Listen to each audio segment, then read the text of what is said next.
Yo tout le monde, ici c'est Chris d'Iconic et vous regardez le deuxième épisode de La fois où j'ai rencontré avec Sindanou. Alors rapidement pour vous expliquer le concept, j'interviewe Sindanou qui est donc responsable de BET, donc qui est responsable en fait de Yedatway, de Moi et Balou, et qui est aussi journaliste depuis plus de 20 ans dans le rap US. Donc le concept c'est tout simplement une interview avec un artiste américain qu'il a fait dans les années 2000 ou 2010. On reprend cet artiste, on le décortique un petit peu et en même temps on va donner bien sûr notre avis sur cet artiste. Sin, ça va ou quoi? Toujours. Ça y est, ça te fait quoi là, ta nouvelle fame? Là, je revis. Je reçois des DM, mais des DM gentils, des DM de gars, donc ça va. Bon, en général, tu sais, mon audience, ça va être 80% de mecs. Donc, je pense qu'avant que... Quand même, hein. Le 20% là. Ouais, il faut essayer de pousser un petit peu, faire grandir l'audience féminine. Donc, vous les filles qui regardez les vidéos, si vous connaissez une pote qui aime le rap américain, vous savez quoi faire maintenant. Ok. Bon, aujourd'hui, on va parler d'un sujet qui a été très demandé. Ricky Rose. William Roberts. William Roberts. Ouais. Donc, cet artiste-là, tu as eu l'occasion de l'interviewer à plusieurs reprises. Ouais. Je l'ai rencontré 4 fois. 4 fois, Ouais. ok. Alors, parle-moi de la première fois. Tu vois. La première fois, il faisait la première partie de Jay-Z au Zénith. D'accord. C'était en 2006. Waouh. Ouais. Première partie, il y avait juste Gunplay qui faisait ses bacs. Déjà. Faut qu'on en parle vite fait, lui, encore. Ah, Gunplay, c'est quelque chose, mais on en reparlera. Il faisait sa première partie, il avait sorti Port of Miami, Ouais. qui était un énorme carton aux États-Unis. En France, bon, il y avait déjà la DSL, mais ça mettait quand même un peu de temps avant d'arriver. Mais il y avait MTV à l'époque. Il y avait MTV, mais ça mettait du temps quand même. Ouais. Hein. C'était pas immédiat comme maintenant. C'est clair. Donc du coup, il n'y avait pas trop de demandes pour faire les interviews. Ok. J'étais passé par sa maison de disques, c'était Def Jam, donc en France Universal, et j'ai fait l'interview. Et j'avais écouté l'album. Rick Ross, il était très sympa, très sympa. D'accord. Ouais, très sympa, un côté content d'être là, tu vois. Moi, j'avais écouté son album et ça m'avait marqué la manière dont il parlait tout le temps de drogue. Donc ça On fait... va y revenir, tout ça. Mais ça m'avait choqué, tu vois. Ouais. Parce qu'il avait une façon assez particulière de parler de drogue. Lui. Exactement. Il n'en parlait pas comme un mec de la rue classique. C'était en mode... Grand baron de la drogue. Exactement, tu vois. T'avais un peu The Clips dans ce créneau. Ouais. Et là aussi, ça me dérangeait un petit peu. Et lui, c'était encore plus, quoi. Tu vois, la chanson Push It, avec le sample du générique, je crois, de Scarface. Ouais. Je me disais, mais c'est pas possible. Et je me souviens, je lui avais posé la question. Je dis, mais Push It, c'est vraiment presque l'apologie de la drogue, tu vois. Ouais. Il avait dit, mais non, c'est Push It. Si tu es un étudiant, c'est Push It dans les études. Ouais. Un journaliste comme toi, c'est Push It pour faire des meilleurs articles. Ah, ok, tu te fous de moi, mais c'est pas grave. Ouais. D'ailleurs, il faut qu'on y revienne à un moment donné là-dessus. Parce que si on part de Rick Ross, on est obligé à un moment donné de parler de cet aspect-là et de vraiment parler de l'impact qu'il a sur les gens. Est-ce que c'est positif ou négatif? Parce qu'en vrai, on est dans une culture où il va y avoir beaucoup de dealers, etc. Mais il y a des artistes, en vrai, c'est pas forcément la chose la plus importante. Mais je pense que quand on part de Rick Ross, à un moment donné, on est obligé de s'arrêter et de se dire, ok, le gars fait réellement l'apologie de la drogue, tu vois. Ouais. Mais À un moment donné, après, est-ce que c'est bien, est-ce que c'est mal, mais on va y pour revenir pas après. lui faire un procès, beaucoup le font. Mais lui, encore une fois, Lui, pour C'est un stade l'époque, au-dessus. c'était... Tu vois, franchement, il y avait The Clips et il y avait lui, où c'était vraiment un niveau... Ouais. Tu vois, t'avais T.I., mais T.I. était moins populaire. Mais tu vois, par exemple, tu donnes l'exemple de Clips. Ouais, Clips, ils vont le faire beaucoup dans la musique même. ouais. Mais pour quelqu'un comme moi à l'époque qui n'était pas anglophone, je vais écouter la chose et je vais juste voir le swag. Ok. Clips, ça va être enrobé de swag, de Pharrell, d'attitude, etc. Tu vois. Donc, Ouais.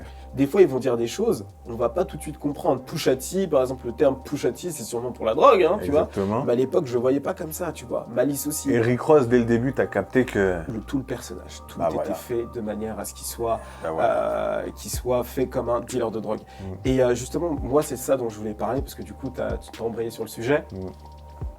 Pour moi, aujourd'hui, en fait, Rick Ross est l'un des premiers artistes, en tout cas que j'ai connu, à avoir été conçu de A à Z par l'industrie, pour l'industrie. C'est-à-dire que, je vais dire ce que je m'explique.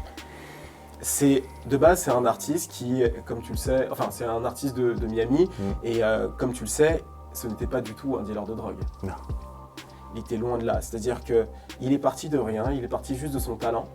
Et à un moment donné, il s'est dit, voilà, ce que je vais faire, c'est que l'industrie a besoin de ça.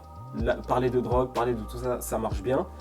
Et quand E-Class l'avait signé, tu sais, sur Powboy Entertainment, de mes souvenirs, il y avait Florida qui, dès le départ, était là pour remplir le créneau pop. Ouais. Et Rick Ross était pour la rue.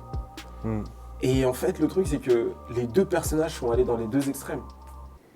C'est-à-dire que Florida, c'est devenu vraiment pop de fou quand tu regardes.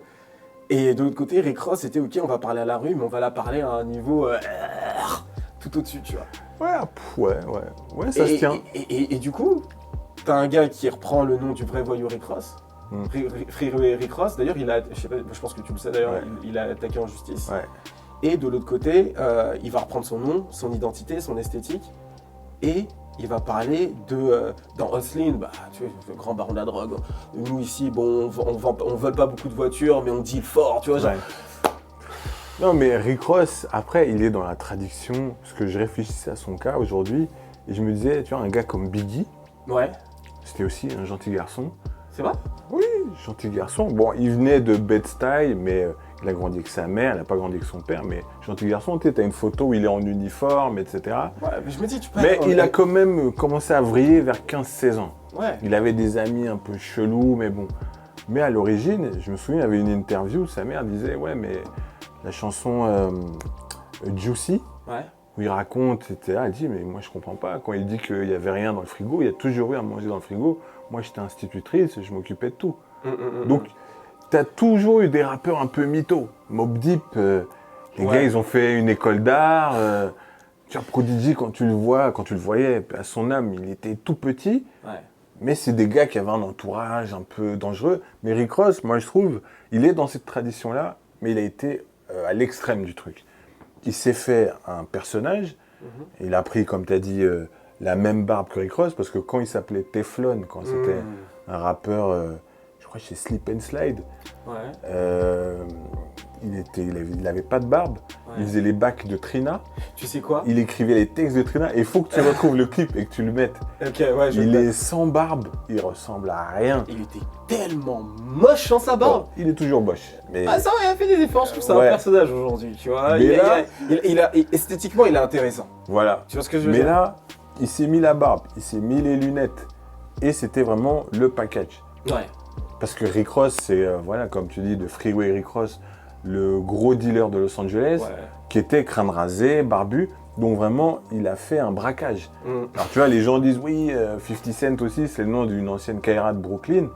Mais 50 dans la rue. 50, il faisait son boulot, tu vois. C'était quelqu'un de bizarre, tu vois. Et Rick Ross, ce qui le sauve malgré tout, et ce qui l'a sauvé malgré tous ces mythos, c'est que pour moi, c'est un très bon rappeur. C'est un excellent rappeur. Tu sais quoi, je vais dire un truc. Je me suis refait sa biographie, tu vois. Enfin, j'ai pas tout réécouté, mais je veux dire, j'ai réécouté des morceaux à gauche à droite et j'ai re-regardé les albums qu'il a sortis depuis 2007-2006. Et je me suis dit, il y a très peu de déchets. Et surtout, on parle beaucoup d'influence, surtout en ce moment sur ma chaîne, sur la chaîne de Bami, etc. Mais en fait, il y a des influences qui sont évidentes. On prend par exemple Lil Wayne sur l'esthétique, Chief Keef, etc. Mais en réalité, sur l'avènement de la trappe en tant que telle, je pense que, laisse-moi finir, je pense que Rick Ross, c'est quelqu'un qui a été l'un des vrais précurseurs du truc. Tu avais Young Jeezy, mais Young Jeezy, en vrai, ça s'est essoufflé vite auprès du public large. Rick Ross, en fait, c'est lui qui a ramené des beatmakers comme par exemple Lex Luger, qui ont pu vraiment les faire passer à un autre stade et les faire travailler avec toutes sortes d'artistes. Moi, je pense que ces artistes-là, c'est eux qui ont donné envie à des rappeurs new-yorkais de faire de la pure trap. Non. Tu vois. Moi, je pense qu'en 2006, quand Rick Ross arrive, c'est l'avènement du South. C'est le South explose. Il y avait déjà T.I. qui faisait ses affaires. Tu avais à l'époque... Mais, juste, excuse-moi de te couper, mais T.I. en vrai, moi je suis très très fan de T.I. Mais T.I. en vrai, c'était pas forcément de la trappe comme on entend aujourd'hui, tu vois. Dans les instrus. T.I. Dans les instrus, pas dans les paroles, mais dans les instrus. Ah, mais bien sûr que si. Tu trouves? Ah ben oui. Urban Legend, tout ça là, quand DJ, la trappe, là maintenant le mot est employé comme ça. La trappe, c'est le gangsta rap d'Atlanta.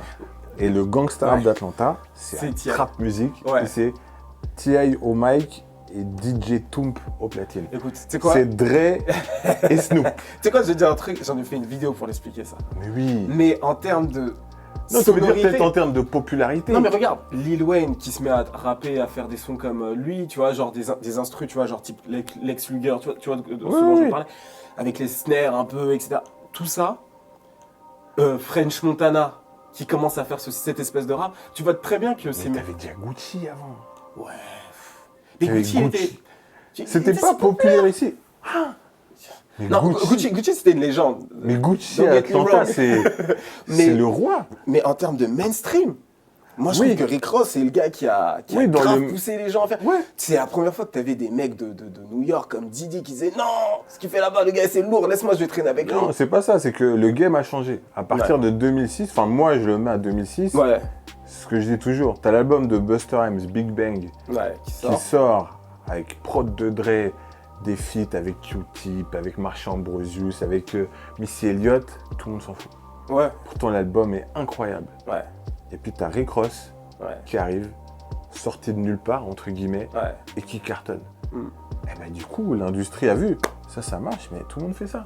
Mm, mm, mm. Après, c'est, tu vois, Hustling, tout le monde s'est rendu fou, tout le monde. Mais il était énorme ce single. Et donc, du coup, comme la vague a changé, bah, tout le monde s'est mis Mais à c'est fond bien. dans le son du South, pas le trap. Oui, voilà, oui, non, oui. Mais en fait, le truc, c'est que, c'est ça, c'est que j'essaie de parler